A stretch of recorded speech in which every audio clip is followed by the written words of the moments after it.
मिरजेत 25 तारखेपर्यंत सर्व गणेशोत्सव मंडळांना परवानगी द्या, सज्जड इशारा. एक खिडकी योजनेचा बोजवारा उडाल्याने महापालिका प्रशासनाला आमदार सुरेशभाऊ खाडे यांनी धारेवर धरले.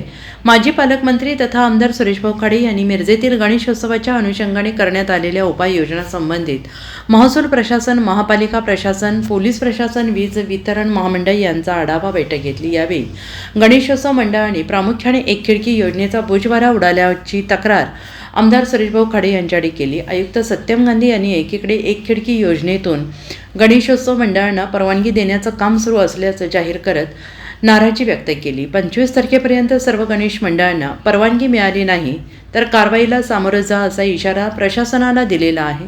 नशामुक्त गणेश उत्सव साजरा करा आणि पोलीस प्रशासनाला मदत करण्याचे आवाहन गणेश मंडळाने केलं आहे. यावेळी मिरज तहसीलदार अपर्णा मोरे धुमाळ, उपायुक्त स्मृती पाटील, ग्रामीण पोलीस निरीक्षक अजित सीद, सहाय्यक पोलीस निरीक्षक संदीप शिंदे, सुनील गिड्डे, सुरेशबापू आवटी, निरंजन आवटी, संदीप आवटी यांच्यासह गणेशोत्सव मंडळाचे कार्यकर्ते उपस्थित होते.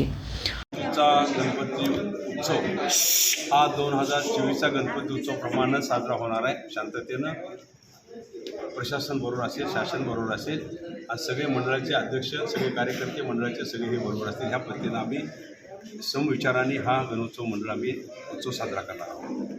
त्यामध्ये बऱ्याच गोष्टी आहेत की नगरपालिकेकडे रस्त्याची झाडं तोडणं, रस्ते दुरुस्त करणं, MSCBकडं वायराकडे खालंबत असतील किंवा त्यामध्ये काही प्रॉब्लेम असेल तर ते दुरुस्त करणं, मंडळ जे कनेक्शन घेतात, सेपरेट मीटर लावून कनेक्शन घेतात, ते कनेक्शन बरोबर आपल्या मंडपाला व्यवस्थित जॉईन झाले का नाही, का त्यामध्ये आणखी काय फॉल्ट आहे हे जे इन्स्पेक्शन करायला सांगितलं.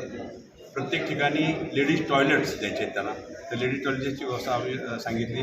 जे देखावे आहेत ते 12-1पर्यंत चालू ठेवायचे आहेत आपण, कारण की देखाव्याचा साऊंड सिस्टमचा कुठं डिस्टर्ब होत नसतो. आणि त्याबरोबर देखावे बघण्यासाठी जे ग्रामीण भागातले जी माता बहिणी मुलं सगळे येतात त्याच्यासाठी फूड स्टॉल जे असतील ते फूड स्टॉल आपण चालू ठेवावेत, हे आम्ही आदेश दिले. त्याच पद्धतीनं एक खिडकी एक विंडो सगळ्यांना परमिशन मिळाव्यात. त्याचंही आयुक्तांनी डिक्लेअर केले की एक विंडो चालू आहे पण कुठेही चालू दिसत नाही आहे, त्यामुळं अस्वस्थपणा तयार होतो. 25 तारखेपर्यंत ज्यांनी ॲप्लिकेशन केलेले आहेत तर त्यांची जर परवानग्या जर मिळाल्या, प्रशासनाकडून डिले होत असेल तर 26पासून आम्ही कुणालाही परवानगी मागणार नाही. आम्ही गणोत्सव साजरा करणार, हेही मी सांगितलेलं आहे त्या पद्धतीनं. त्यामुळं प्रशासनानं तत्पर राहायला पाहिजे आणि त्याच्या अगोदर सगळ्या परवानग्या दिल्या पाहिजेत. ह्या गोष्टी सगळ्या सांगितलेल्या मी पोलीस स्टेशनला आम्ही सांगितलेलं आहे की आपण जे रूट काय बंद केले ते रूट रेग्युलर प्रमाणे ते पारंपरिक पद्धतीनं गणपती विसर्जन होतं, आगमन होतं, त्या पद्धतीने करा. जे नवीन गणपती आता येतात की आगमनासाठी त्यांना पाहिजे असेल, त्यांना वाजत गाजली असेल तर त्यांच्या परवानगी पारंपरिक पद्धतीने त्यांना परवानगी द्या आणि त्या पद्धतीनं.